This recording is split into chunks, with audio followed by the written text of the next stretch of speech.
Thank you all for coming out. I hope you're having a great start to day 2 of Star Wars Celebration 6 as we all get settled here.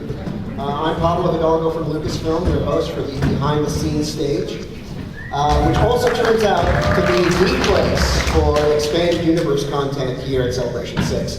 Yesterday we had a great panel with folks from Dark Horse Comics, and we ended the day with a Timothy Zahn retrospective. How many of you guys managed to make it to that panel? Great, great. Later today at 6:30, please join me and author James Luceno for a special retrospective on Brian Daley's contributions to the Star Wars saga. And then on Sunday at 10:30, look for a panel here dedicated to the new upcoming Essential Guides. But right here, right now, this is all about Star Wars novels. So we've got quite a crew assembled for us. Many of them need no introduction, but I'm going to do it anyway to justify me being here. So right next to me, we have the author of the recently released X-Wing Mercy Kill, Allston.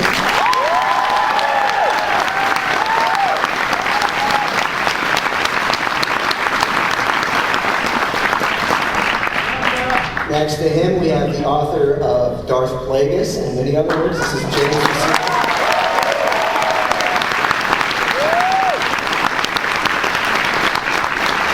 Next to Jim, we have the author of the best-selling Darth Bane trilogy and the upcoming The Old Republic Annihilation, author Drew Karpyshyn.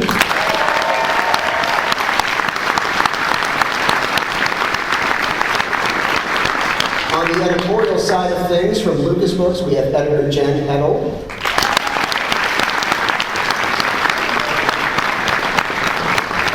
And from Del Rey, we have editor Shelly Shapiro.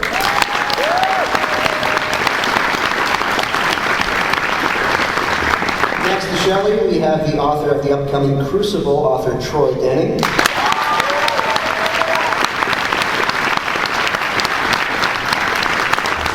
And this is absolutely unintentional. We managed to get an A to Z of authors here. We have author of the Throne trilogy and the upcoming Scoundrels, author Timothy Zahn.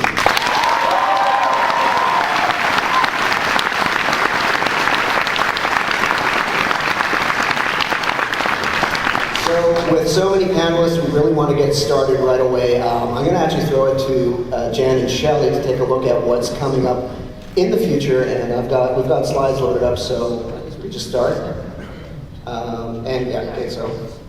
So nudge me from there when you want to move on to the next topic. Is Joe here? Actually, yeah, we have Joe here, Joe Scolari from Del Rey Books to talk about what you see here, Star Wars Reads Day. So, hi everybody, can you hear me? Yeah. All right, so I'm Joe Scolari, I'm the marketing manager at Del Rey. I just wanted to go over some housekeeping things for all the fans. So the first one is Star Wars Reads Day. It's October 6th. It's a nationwide event with all Star Wars licensed publishers. So that is Chronicle, Titan, Abrams, Dark Horse, Workman, Scholastic, DK, and Del Rey. There's going to be events all across the country, over 1,600 at either bookstores or local libraries. And for more information, you can go to starwars.com/reads, and there's actually a giant map where you can actually see where all the events are. So go and have a good time and celebrate reading Star Wars. all right, thank you. Cool. We've got a few more, I think. A few more slides. Oh, what's this? The next one is, this is an exclusive giveaway we're doing with Barnes & Noble at their booth, booth 129. And if you buy a Star Wars book, you get a Plagius Sidious 2012 bumper sticker for the upcoming presidential election. So,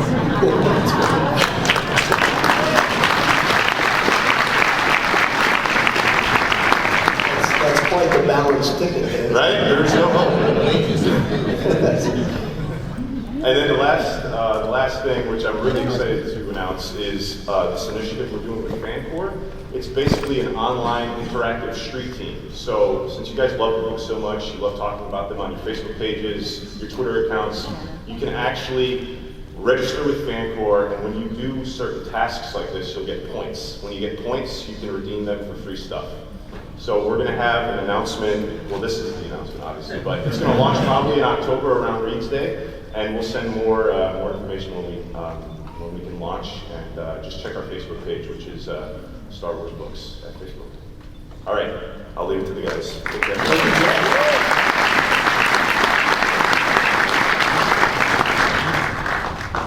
Should we just move on, shall we? New releases. Well, Horsey Kill just released, as everybody knows, and if anybody has any questions for Aaron about it when we open up to questions, you can do that. It's an awesome book. It's a lot of fun. And what I love about it is you can read it if you haven't read all the old X-Wing books, if you're kind of new to this stuff. You can jump right in. You don't have to have read any other book, and you'll still have a huge amount of fun. And just hit the New York Times bestseller list. Yes. How many of you actually have Mercy Kill or are reading through Mercy Kill right now? Oh, look at that. How many of you have finished it? Yeah. All right, just trying to figure out how spoilerific to be when we get into some of the subject matter. How many love that first scene with Piggy? Great. Next slide is something I am painfully familiar with. Yeah, I really should let Pablo talk about this one. This is the most incredible undertaking that Erich has ever done for us. This is basically an essential guide to all fiction. And it's extensively, too tired to talk, it's extensively illustrated. The illustrations that I've seen are absolutely incredible. There's information a little bit on each piece of fiction, each book. So if you want to get up to speed, it's the perfect book to find out, what happened in other books to help you understand what you're reading, to get an idea of what you might want to read next. It's really amazing. Erich is doing an Essential Guide panel on Sunday, so if you're interested, you shouldn't miss that. And Pablo, you want to add anything about your book? Yeah, there is a lot of brand new illustrations for subjects, scenes, characters that you've really wanted to see illustrated in a long time. We're getting to those. And we showed some of it during Tim's panel last night, and the reaction was really positive. We've got more to show at Sunday's Essential Guide panel, so please make it to that panel. Star Wars: The Old Republic: Annihilation is another book connected to the Old Republic game, which I, for one, really enjoyed playing. I have to admit, I liked it so much, but I didn't expect to, but when I got off Tython and went to Coruscant, I'm like, oh my God, I'm walking around Coruscant. It was so cool. So this one is really cool because this one is not, I should let Drew talk about it, it's not it doesn't center on a big Sith character or a big Jedi character. It's more of a regular guy, action guy. And so it's very exciting that way. Drew, do you want to add anything? There we go. No, I think that's kind of the core of the book. Is it's a bit of a departure from the powerful Jedi and Sith Lords I've worked with in the past. Theron Shan is a very interesting character. I think people are going to really like it. And as Han Solo showed, you don't have to have overt force powers to be awesome in Star Wars. So. And you also don't really need to know anything about the Old Republic to read and enjoy this book. It's really just a fun, action-packed spy novel at its heart. And actually, the same thing goes for all our Old Republic novels, just in case people haven't read them yet, or you're not sure how to, you don't play the game, you're not sure how to, approach it. You don't have to know anything. Each one stands on its own. It's a great introduction to a different era in Star Wars, but it has the Star Wars feel you're always looking for. So you should check them out, even if you are not gamers and have been, maybe wondering about that.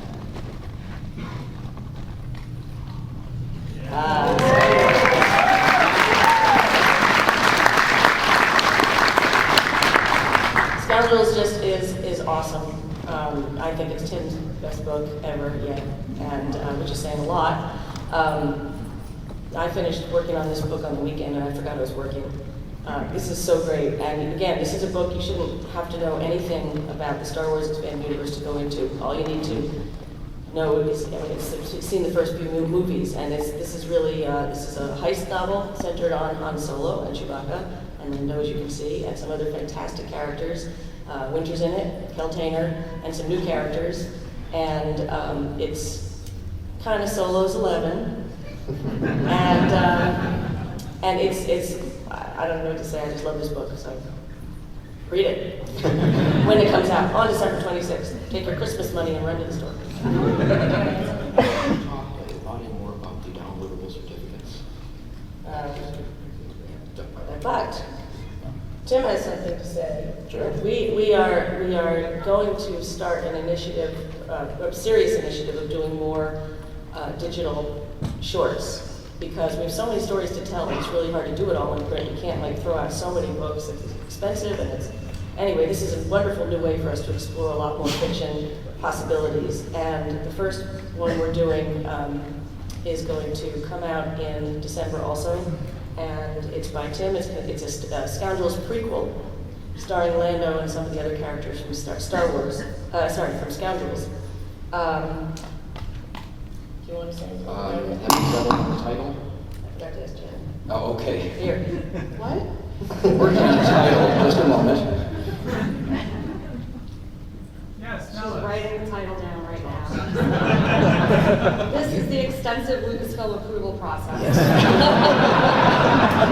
front of you. You are there as it happens. Behind the scenes Yeah, I at like Lucasfilm. All right. The title Okay, is. title is Win or Lose All.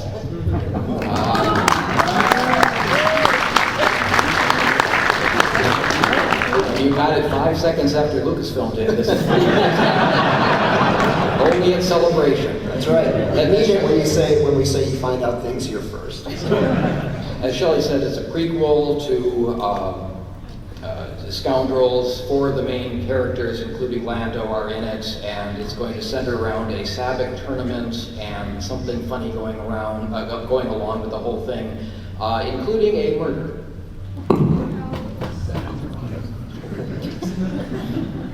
And so, yeah, so that will be ebook formats only, available online. And like Shelley said, this is going to be the start of a new initiative for us. We're going to try to do more and more original e-fiction, some of which will tie into the hard copy books that are coming out. Some will be completely original and stand on their own. So there'll be more news about that moving forward. All right. And moving forward. Moving forward. Talking about more in the future. The Last Jedi is a story about Jax Pavan and good old I-5, the droid I-5, for those of you who read the Coruscant Nights books. And this one really throws Jax into big trouble. He's right up against Vader, and as far as he knows, he's the very last Jedi. We know he's not, but he doesn't know that. And Darth Vader doesn't know that. And he's got a hell of a time. He's trying to save the leader of the Resistance, which is the Whiplash Resistance, which you would know if you read the Coruscant Nights books. He's trying to save him from Vader. Vader is holding him hostage and trying to interrogate him. And so he has to go right under Vader's nose to rescue this guy. And he is really stretched to his limits in it. So it's pretty exciting, especially toward the end where we see some really cool Force stuff. So this is a final Coruscant Nights book. But again, if you haven't read the other Coruscant Nights books, I hope you can pick this one up too. Jax I like him. He's a great character. I-5 is it's one of my favorite droids. Only he's in a different body this time because he lost most of his body and he's ahead looking for a body. So it's a lot going on. It's a lot of fun. And that's an S market, just like the others, so they'll all match on your shelves. You're welcome. Dawn of the Jedi, first of all, Into the Void. We're very, very excited, I should say first, to welcome Tim Levin to our Star Wars stable of authors. It's exciting whenever we bring in new authors. They're excited, we're excited. It's great. I don't know if you've read them, but you should. So while you wait for this, go check out his other books if you haven't read them. This is a tie-in to the Dark Horse series, Dawn of the Jedi. It takes place at the same time, but we'll mostly explore the Tython system. And we're working very closely with John and Jan on this, so we make sure that it's really a part of the whole Dawn of the Jedi universe. But again, you don't have to have read the comic book series to understand this. It's the same universe, but it's a completely self-contained story set in the same universe. So if you're interested in the galaxy far, far away before, thousands and thousands of years, before the stories we know, you should definitely check it out. A long time ago. Crucible. For a variety of reasons, Crucible will now be in the summer of 2013, and it is going to be the most awesome book. It is a big adventure that takes place after Fate of the Jedi, But again, we don't want you to have to have read all those books. We do want you to have to have read all those books, of course, but we don't want you to have to have read them in order to pick this up. This is a chance for our 3 big heroes who are getting a little on in age, as we all know, and don't want to pretend that's not true. Though they're not using walkers yet, I can assure you. To have one big adventure, something that only they can handle, and it's really epic. It's got at the end, what it leads up to, I can't tell you obviously, but it's huge, and I can't wait to read it. Do you want to add anything, Troy? I guess the only thing I would add is that it starts in a cantina and Han shoots first.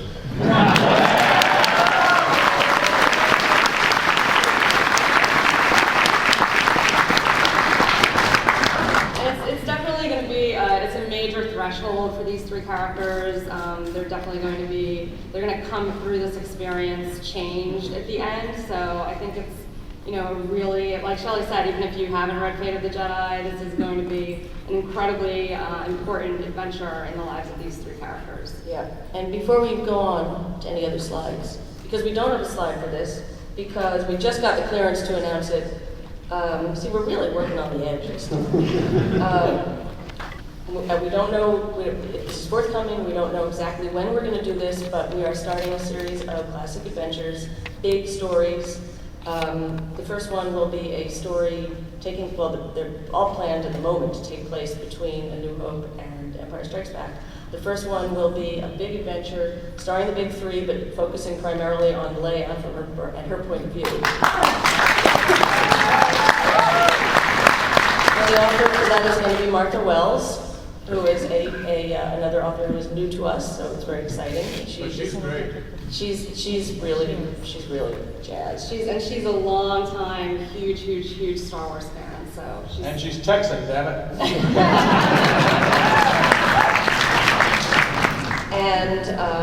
And then the second one is going to focus on Luke, but again we'll have all 3 as part of it, and that one is going to be written by Kevin Hearn. And if you've ever read his Iron Druid Chronicles, which you really should, because they're really good, you can tell from the get-go that he's a huge Star Wars fan. So he's just excited beyond belief to be writing this, and I love it. Authors are excited beyond belief because it always makes good books. And we're talking about more, and we can't say anything yet because it's all in the works. But what I can say is we've decided to call this sort of sub-series Rebels.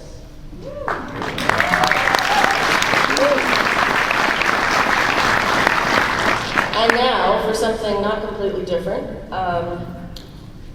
you all want to know, I know, everybody wants to know what's going to happen after Force of the Jedi, after Crucible, where are things going? Well, we know nobody's gone yet, so we're going, well, we don't know to read that book, but we know there's a future. We know that there are characters that we're getting to know and love who are younger and coming more on the scene. So I guess, show us the slide.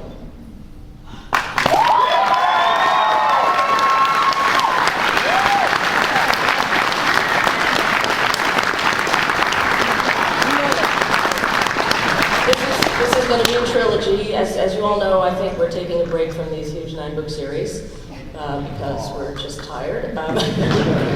It's a lot of work to do those. This is a trilogy. The author is Christy Golden, and it is going to be really kick-ass. And you can guess who it's about, mostly. Yeah, but I hope you can guess who it's about. How would Jack be in it too? All right, so that's a look at what's coming up ahead. We are going to open this up to questions. We've got a microphone set up here, and for the first few people with questions prepared, we have some really cool giveaways, which I'll tell you in a moment. In addition to that, while you guys ask questions, I will also be throwing in a few questions, and if I steal your question, I am sincerely sorry. I'm also going to be going into Twitter as well to see if there's any questions from fans online. But to start off, while we're setting up the queue, Aaron, because Mercy Kill just came out, I guess I kind of want to ask you about it. What was it like filling in the, it's not exactly backstory, it's sort of interim story on the characters that we haven't visited in a long time in the Star Wars timeline, and as well in the sort of publishing timeline, going back to the classic rights and figuring out what happened in the intervening years since we last left them? Well, I hope it didn't show to the readers, but actually that was a lot of tense work. It was an effort of engineering. I knew that the novel was going to be set, post Fate of the Jedi, and that a lot of the fans reading it would be people who were both familiar with the characters from the New Republic, the Bantam era, really. And so it took a lot of engineering to set up a situation where we could have old race, new race, a means to bridge the gap of the years, and then to plunge the readers into what was happening now, but while maintaining a consistent tone from the original Raid Squadron trilogy. So what was it like was a lot of work, a lot of thinking, and I hope it didn't show because it was essentially a lot of construction. Great. Well, let's start off with Q&A here. Hi, I have a question about the short fiction project. I was wondering if there are going to be any short stories similar to the ones we saw in the old adventure journals, such as Dark Mail and Side Trek involving author collaborations, or maybe stories around original characters such as the Alderic Brandel stories. We don't know yet exactly. We have so many possibilities. Our heads are spinning. There's all sorts of things we're planning to do, and nothing is off the table. I mean, yeah, we're definitely going to, for example, Tim's novella obviously ties directly into Scoundrels, but we're definitely looking to do other pieces of fiction as well, with, other characters, with brand new characters. Like Shelly said, nothing's off the table at this moment. And one of the things I could add, but we don't have a plan for these yet, but I've turned over all the original online short fiction that was generated for StarWars.com back when I used to run it, over to Del Rey. So we're taking a look at a lot of potential futures for that material. Thank you. And so what we're giving away, and someone at Del Rey, correct me if I'm wrong, I believe the goodies that we are giving away for Q&A are advanced reading copies of Scoundrels and Annihilation. Is that right? That's right. That is right. So, congrats. Who you got next? Well, hi, my name is Eric, and I have a question. So, I think we all here would agree that Star Wars is very fan-driven, and everyone here would agree with that. And I want to know, as authors, how, any inspiration that you have taken from the fan base, whether it be, a mental image of a character from some person you saw in costume, or, I think a famous example would be 501st Legion. And I want to know what your thoughts as authors would be of how much inspiration you've drawn from the Star Wars fan community. Where do you want to start? I'll jump on that. With each of us, it's going to be different. With me, it's not generally groups like the 501st, although I certainly do appreciate their efforts. But it tends to be individuals. I was just telling a young lady earlier today that the characterization of Bindi in Mercy Kill was largely drawn from her mannerisms. And it's like that. I will see someone who has a distinctive personality, and that may end up being the structure and basis of the character. So, and of course, a lot of them are fans. So for me, that's the primary fan of influence. I've learned to avoid using large words.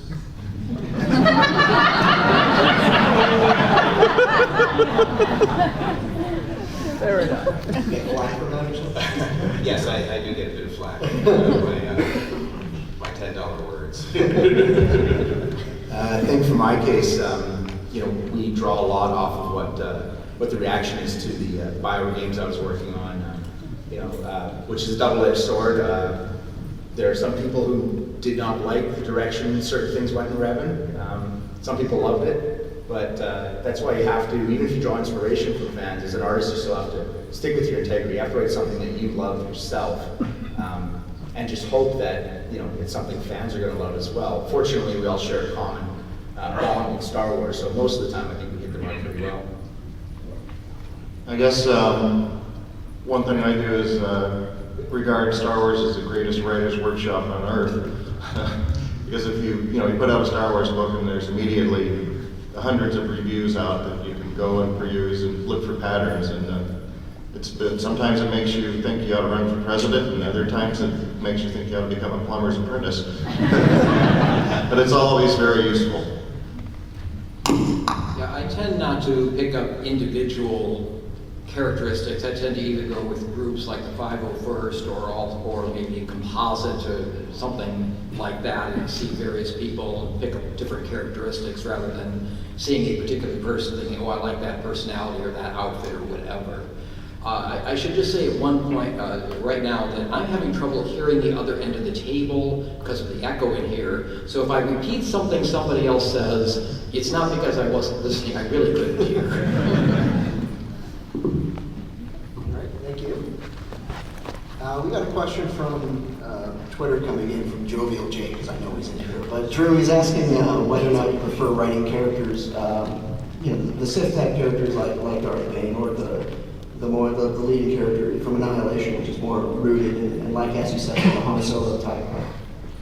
Well, right now, I'm obviously going to say I preferred writing Theron Shan from Annihilation, but I think that's because I needed a break. You bury yourself too deep into the Sith stuff, and it starts to wear on you. It's pretty grim sometimes. So it's nice to be able to step away from that and do something different. I think that's the great thing about Star Wars, is you have so many different characters and different types of characters and different stories we can tell. It's such a massive, massive universe that as authors, we get to explore all sorts of different things, and then once we're, refreshed, we can go back to some of our favorite classic characters too, so we get the best of both worlds.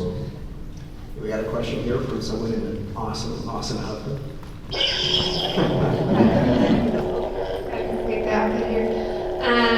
I just wanted to thank everybody for having this panel, and especially Pablo, because year after year you have moderated this panel every year. I don't actually have a question. I just wanted to tell you that there's a lot of Star Wars characters out there. Everybody has their favorites, and it's hard to focus on more than one character, especially for a book series or a book. I can tell you right now, there's not a single person in this room that's more excited than me about the Sword of the Jedi series. I am so excited to share right now. So thank you guys for my entire week, month. If nothing else happens on Celebration, I can go home super happy. So thank you very much. Thank you so much.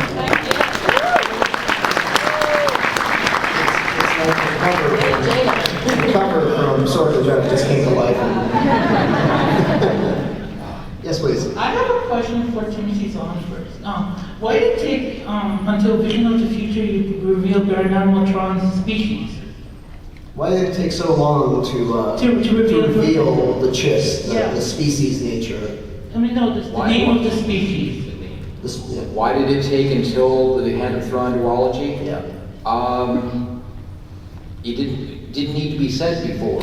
Thrawn was the only one you were going to see in the Thrawn trilogy, so I didn't think it was worth coming up with a species name. Also, bear in mind that when I did the Thrawn trilogy, we didn't know if there would be any other Star Wars books, because nobody knew if Star Wars fans still existed.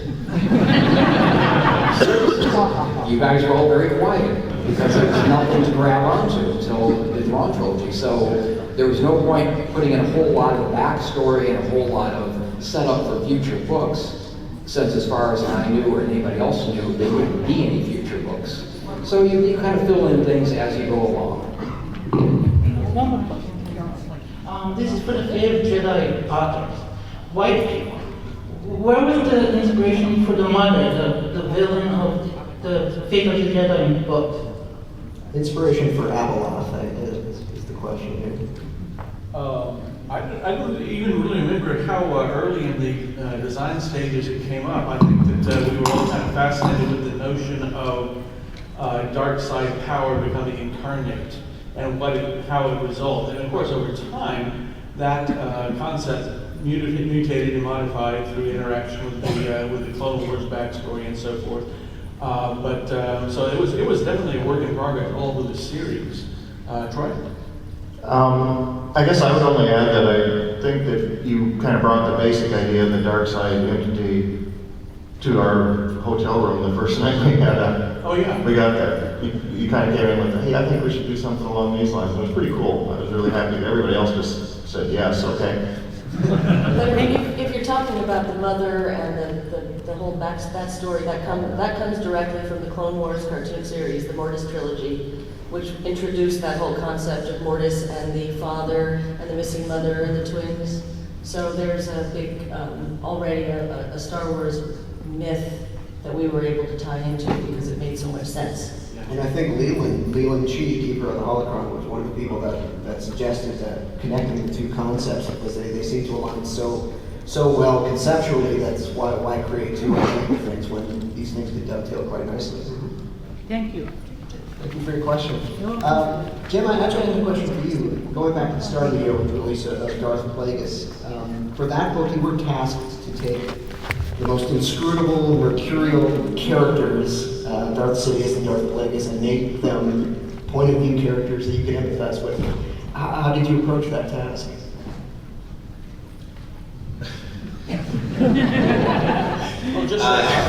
I really don't know. I mean, the same way I approach the task of writing about any characters. I mean, there's just this reversal. Instead of writing about good guys, I had to dig deep to justify the machinations of these evil characters, but somehow provide them with their own sort of internal rationale for that what they were doing was actually right for the galaxy. So did you have much more mapped out than you allowed yourself to surface, or? Well, yes, because the book was so long germinating, as it were, and went through several different versions. There's a lot of backstory that didn't make it into the final cut. One of the things I always like that I mentioned in the Essential Reader, it's appropriate that a character so obsessed with immortality was in a book that was spared death at least once. That's true. Yeah. Your question here? Hi, I am very excited about Crucible. I love the big three. I'm also super excited about the Sword of the Jedi. My question is, as the big three are getting older, we're waiting for the younger ones to take over. Sword of the Jedi hopefully is going to be that. I was wondering if there's any chance of doing something like a young Jedi type series that you did to introduce Jaina and Jason and Tahiri and all those, and to maybe get the younger readers more into the newer characters. Well, I'm certainly hoping that our partner publishers will do that, because we can only do the adult books. So hopefully, if you really are talking about kids' books, then I'm hoping Scholastic will do that. On the other hand, we do have some kids growing up in our, Alana is little, but she's going to get older, and I think she's going to be a terrific character to work with, and she will definitely begin to be featured more, and we're taking more of a I'm trying to fit it all in, keep it all woven together, but we don't want to give them short shrift. But in terms of doing a specific thing for the kids to bring younger readers into this and get them to know the characters, that would have to be in the hands of our partner publishers. Pablo, yes. I spoke to you last night. This is what I was talking about. Oh, your am I close? Your corn robe, your corn to horn robes. Yes. That's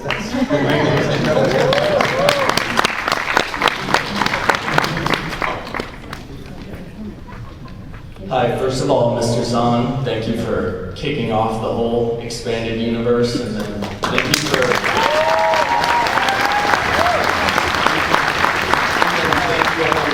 your contributions.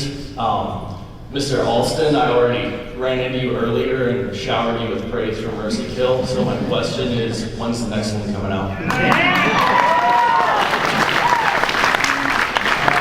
As soon as I know and can tell you, I will. At the moment, there's no specific, contract in line, and I'm hoping to Ben Shelly's here after the panel or during the comment and find out if there's any news.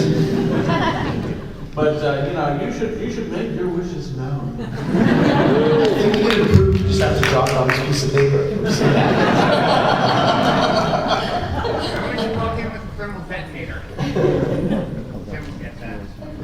Hi guys, you guys are awesome. So this is kind of for all of you. Do you think that dealing in the Star Wars universe is very similar to like maintaining like a comic book universe like Marvel and DC, there's just I've noticed a lot of minutia, especially with Troy Denny's books and James Luceno's books. Like, there's side characters that have side characters who didn't have names in movies until later on that you have their whole political histories mapped out. It's very cool. Very cool. Yes, I want to write this dark drama about the youngest daughter of Aunt Beru's half-sister.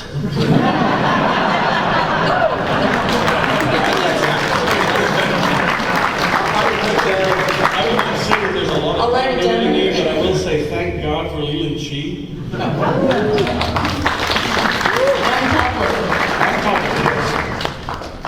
Yeah, it's very unfortunate that Leland's panel was scheduled against this one. We're all sad about that because he's a hugely important part of maintaining the expanded universe. I mean, I think you're right, it is very similar to maintaining something like the Marvel or DC universe, and it's kind of even more impressive when you consider that it's really coming from, 6 films, which is this incredibly large mosaic.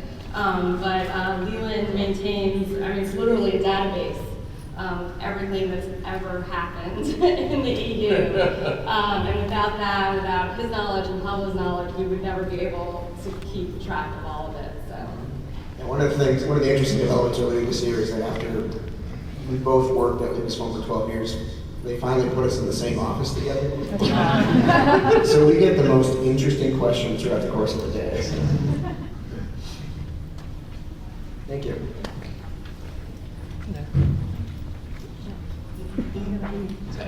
Okay, first off, Troy, thank you for stopping by the Wikipedia booth yesterday. Right after you left, we did get a couple of questions through chat, pose those. First off, touch back on Abeloth and Mortis and Apocalypse. Can you elaborate on why it seemed to throw Mortis trilogy in and what seemed like the last minute? Well, it wasn't really last minute. I think we were about halfway through the series when Leland Chi said, the Clone Wars is doing something that's similar to this. And we just as I think Pablo said earlier, we didn't want to really have two of the same thing in the galaxy of that. You can have 2 stormtroopers, you can have 2 Jedi, but you can't have 2 Abeloths.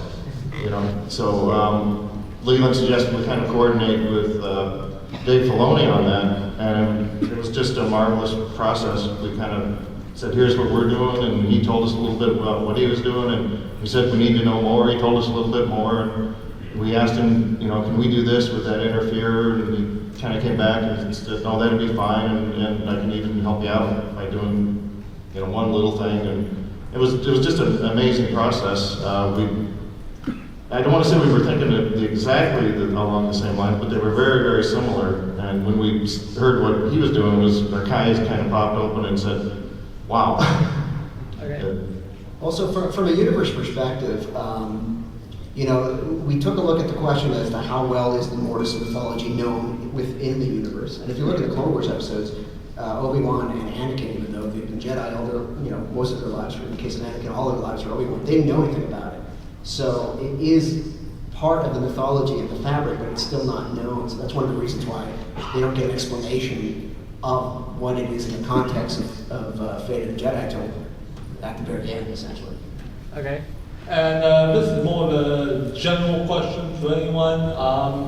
It's been mentioned a couple times, the big three are getting older, they're not immortal. We know, particularly Luke dies eventually because he shows up as a Force Ghost in the Legacy comics. Are there any plans for possibly killing any of them off, or would something like that have to be approved by George Lucas?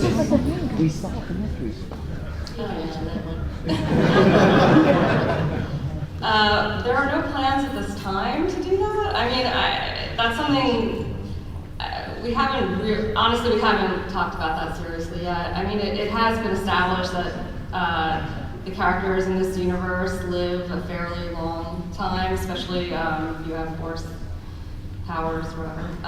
So it's something we're aware of. I think it is probably something that would have to be approved by George. Yeah, that's one of the few things that he actually would want to weigh in on.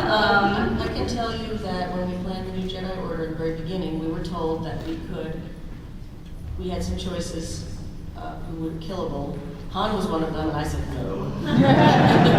But later he even changed his mind about that. And so at the moment, George doesn't want to see, he obviously, even he understands that they're not immortal, but he's not ready to see them, to see how they go. And so we're not ready to tell it. And frankly, I don't think we really want to yet anyway. It's just too sad. There goes my surprise. There's, the question is it needed? If it's something that you can assume happens because of the nature of the timeline, that doesn't necessarily mean it requires a dramatic depiction. Okay, thank you.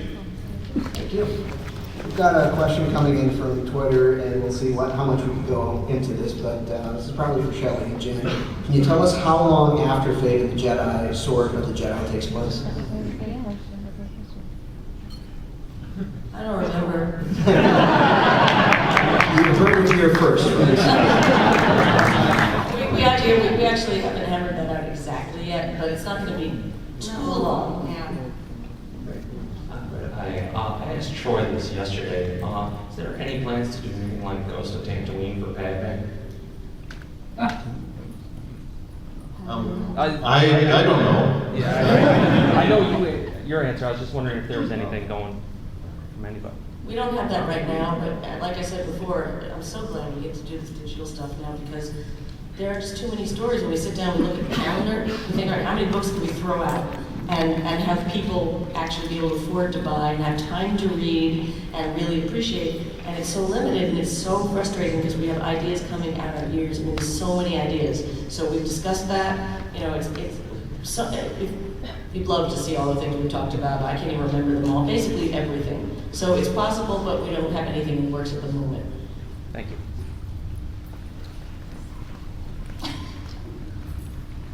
Hello, I'm a very big fan of all of your work. I'm very happy to be here. One of the things that I've always appreciated most about Star Wars is the diversity and all of the different types of characters you get to see in the universe. They have explored interspecies relationships in a few books, including the X-Wing novels and in Legacy of the Force. We got to meet our first married same-sex couple, Kippur and Bevan and Never and Basur. Can we expect to see any more depictions of gay relationships, or perhaps a existing character that you'd be willing to out here today? Dumbledore is gay.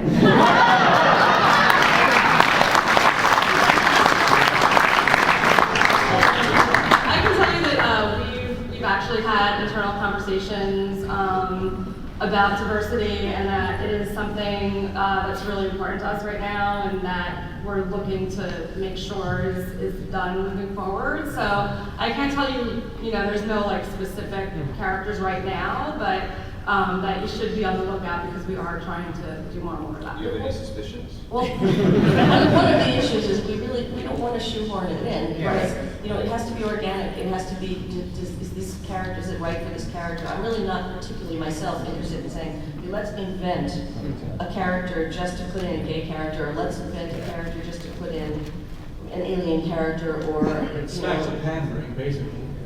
It doesn't feel right, So, but if a character, if it makes sense, the wonderful thing about the Mandalorian ones is that it wasn't, nobody made a big deal. It was just they were there, and that's great. It's part of the universe, and it should be. And we don't want to shy away from it, and we want to make sure it's there. We want to look more closely at where it makes sense, and certainly not keep it from happening. But I don't see any reason to design specific books or characters just to make a point. And from an authorial perspective, I have to point out that we don't always decide that a character is straight or gay until the issue comes up. As an example from Mercy Kill, I kind of suspect that Charlotte is gay, but I haven't decided because the issue is not relevant. It has not been relevant in any of the novels in which he's appeared.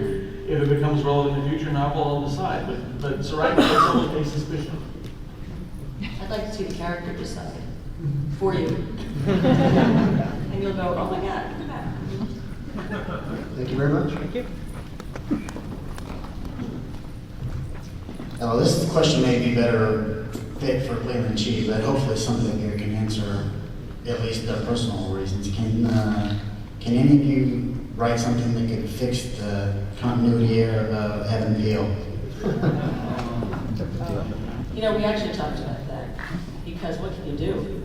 And we don't want to go back and that one is just, we just have to pretend it's not there, I think, so far. We talked to Leland about it, and we even talked about going back and changing the original master, Jackson's master. But that's, the books exist. It's great to redo it with a new name doesn't really make sense. And sometimes these things just happen, and there's nothing we can do about it.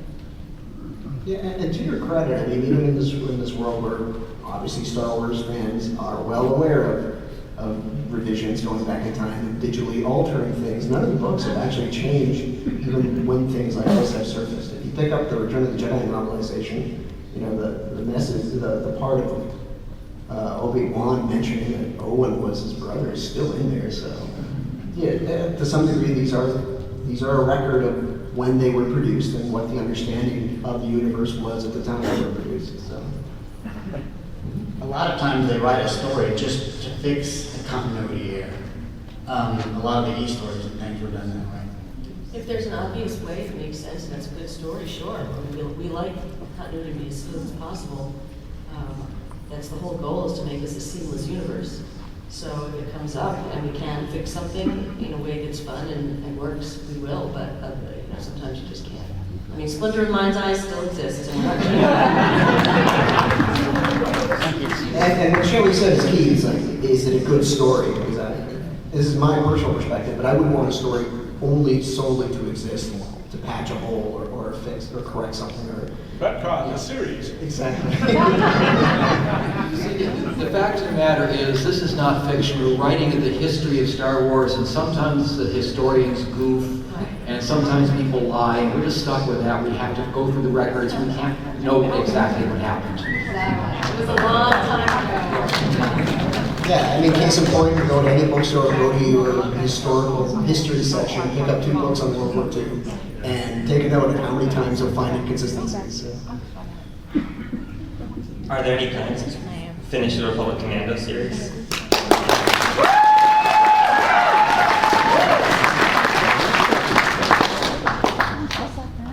Can I give you a big maybe with a big positive thought? Can't say anything yet, but I think you'll be happy. Hi, my question's for Tim. I am a really big fan of Thrawn, and especially the fact that he's just got so many redundant plans for a what-if scenario. And I've always liked that at the end of Survivor's Quest, where Mara and Luke were talking to each other at the very end, they're like, this just really stunk of Thrawn's planning. And the possibility that he may still be around in some way. Are we going to be able to see any more of that later down the road? No plans yet. I have no idea what they have planned or what they will let me do or any of that sort of thing. So we'll be hitting up about I mean, once you finish a Star Wars project, you don't really know if you've got another one in the works. As Shelley said, there are a lot of authors, a lot of ideas, and they've got a limited number of books they can put out. So what my next book will be, if anything, is way up in the air at this point. I mean, I'm like Shelley. I've got about 20 or 30 ideas all by myself, and I know they're not going to let me have that many books. I'm sure something will happen at some point. It's just a scheduling issue. Yeah. So until it comes up, I'm not sure exactly where it's going to go. And if I did, I wouldn't tell you right now anyway. Thank you. Thank you. Is there anything you can say about the Paul S. Kemp duology, or is that super secret right now? That is super secret right now. Thank you. All right, well, although this just in from Twitter from Paul Kemp, tell Shelly and Troy I said howdy. You can tweet back to him if he said hello. All right, I want to go through this. I made a little bit of notes real quick here. Aaron Allston, I wanted to personally thank you for getting my wife into Star Wars. If it was not for Star Wars Outcast, she would not be a Star Wars reader. So thank you very much for that. your reference in Millennium Falcon to the Phantom of the Opera, the auction house. I particularly thought that was wonderful. Thank you, sir. Plagueis, of course, is changing how we view the Star Wars world, so that's wonderful. Mr. Zahn, thank you so much for everything you did for us, for taking care of our characters, for starting our characters, the ones we love the most, and being so kind, and also particularly the author's annotated versions of the book. Thank you. I would request that all the authors be able to do author annotated versions of the book. I'm a big fan of that, so we can get a good eye into what you guys are doing. Troy Denning, I bought your book, Vortex, while I was in Afghanistan, and that kept me sane while I was over there doing that work, so we appreciate that.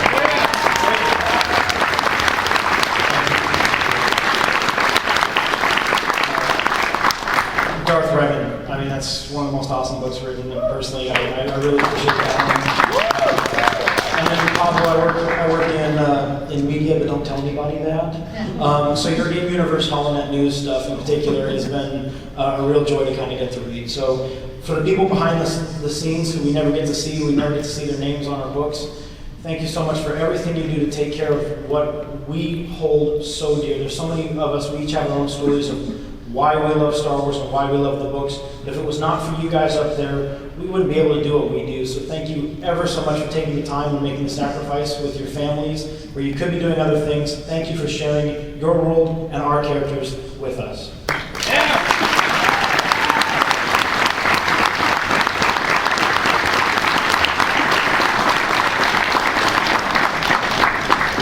Thank you very much, but now this poor gentleman has to follow that. So, how's it going? This is really a question for everyone, and it'd be really great if Leland were here as well.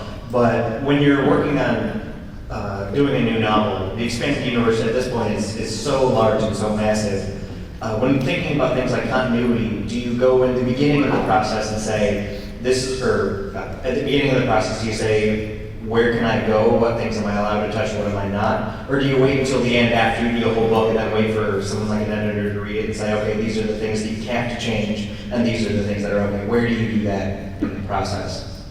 Yes. Actually occurs at all stages in the process. After you've been with the writing line for a while, you have a pretty good sense of the major things you can't tread too near, and those you can. I didn't have that sense back during the New Jedi Order, and made a couple of mistakes along those lines, treading too close to things that were dealt with by the prequel movies and shouldn't have been.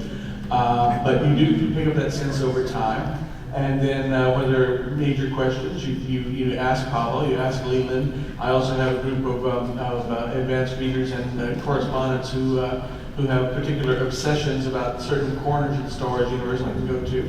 So, you build up your own network and your own methodology for making sure that as much as possible is correct before it gets sent out to the publishers, and then they tell you everything that's wrong. You try to catch as much as possible in the outline stage so you don't finish a whole book and have to go back and revise. Yeah. And the more extensive the outline, the more details you put in, the better the chance that somebody, Shelly or Jen, will catch it, or Leland or Pablo will catch it before you get too deeply into a plot point that's going to have to be backtracked. And I don't want to speak to for Leland, but I've heard him say this, and I agree. Like, his role is not continuity comp. He's not here to tell you, no, don't do that, and smack things down at the start. I mean, it's really, it starts the genesis starts off with what is the story? Is it a great story? Is it something we want to explore? And then we'll additively make suggestions as to how to make it fit as best as way as possible. Yeah, I mean, it's kind of funny. I'm still relatively new here. It's been almost a year that I've been here, and I've been surprised sometimes at what Leland is okay with. I'll send him something and say, oh, maybe we, do this, have this character look like this, whatever. And so many times his response is, yeah, we'll make it work. Well, he also remembers all the precedent, so we may not, we may say this doesn't feel right, but he says, yeah, it was done here, it was done there, so it's okay. Yeah. And sometimes I do confess that if I don't think it feels right, I just have it changed and he doesn't even see it. Because I've been doing this for a long time and I have a sense of that. But if we ever have a question, we ask him and he makes it work, or he doesn't. He says, no, you can't do this. It's really, really helpful.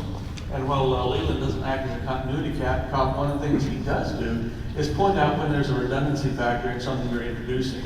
I mean, if you have a world entirely made of crystal, and there already is one in continuity, he'll let you know, why don't we switch it over to that? And that's a valuable thing that is a kind of continuity cop, but just more directing traffic. And I believe this will be our last question as we are coming close to time, so. Hi, how you guys doing? First of all, I'd like to thank the gentleman that took my question about the Republic Commando books. Thank you. The rest of it was really more of a statement to you guys. I never knew that Star Wars went into writing books until a friend of mine handed me one, and it was from Mr. Zahn. Thank you for doing all of this. Mr. Allston, I'm reading Mercy Kill right now, but I would like to say, Mr. Luceno, thank you for Darth Plagueis. That was the best book. I read it, and the book that was finished, I read it again. That was the best book I've read in the last couple of years, so thank you for writing that book. Thank you all for being here. They have all the celebrities here. You guys are my celebrities, so thank you. Thank you so much, everyone. Thanks to all panelists here, the authors, the editors. And please come back to the behind the scenes stage later today. Jim and I will be talking about the early expanded universe with Brian Daly. And please continue to have a great Celebration 6. Thank you very much.